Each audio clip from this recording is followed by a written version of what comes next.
ஓம் சக்தி, ஓம் அதிபராசக்தி. என் அன்பு குழந்தையே, உன்னை தேடி உன் அன்னை வந்திருக்கின்றேன். என் குழந்தையே, உன் வாழ்க்கையில் வழிகள் மட்டுமே இருக்கிறது என்று ஏங்கிக் கொண்டிருக்கிறாய். நல்லதும் சந்தோஷமும் பெயரளவில் மட்டும்தான் என் வாழ்க்கையில் இருக்கின்றது. ஆனால் துன்பங்கள், துயரங்கள், சோதனைகள், துக்கங்கள் என்று எல்லாவற்றையும் நான் அனுபவித்து விட்டேன். நான் மற்றவர்கள் மீது அன்பு செலுத்தினால் ஏமாற்றம் கிடைத்தது. நான் மற்றவர்களுக்கு உதவினேன், துரோகம் கிடைத்தது. நான் மற்றவர்களுக்காகவே வாழவும் செய்தேன், என்னை கை நழுவி விட்டு சென்று விட்டார்கள். இந்த வாழ்க்கை என்னை ஒரு வழி பாதையா துன்பங்கள் மட்டுமே வந்து கொண்டிருக்கிறது என்று தானே இப்பொழுது இந்த நொடி நீ வந்து கொண்டிருக்கின்றாய். இதோ உனக்கு பதில் தரவே நான் வந்துள்ளேன். இந்த மனித வாழ்க்கை எப்பொழுதும் ஒரு வழி பாதை அல்ல. இந்த வாழ்க்கையில் உள்ள அனைத்திற்கும் இரு வழிகள் இருக்கும்.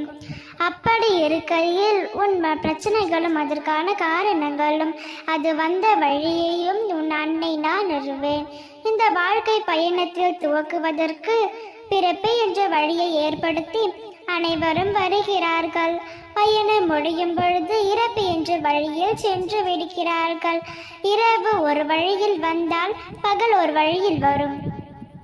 அப்படித்தான் குழந்தையே, உனது வாழ்க்கையில் இருக்கும் பிரச்சனைகளும் ஒரு வழியில் பிரச்சனைகள் வந்தால் மறு வழியில் சென்றுதானே ஆக வேண்டும்.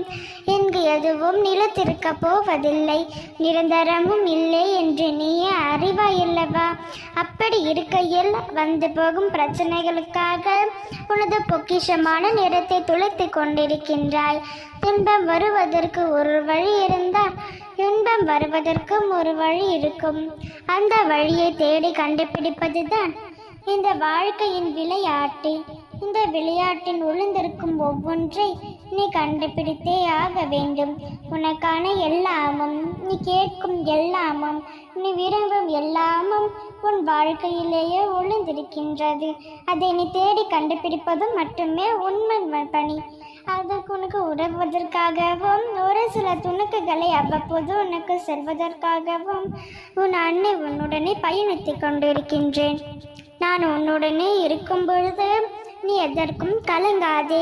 உன் துன்பங்களை எல்லாம் துரத்தி அடித்து விரைவில் உன் வாழ்க்கையில் இன்பம் காண செய்வேன்.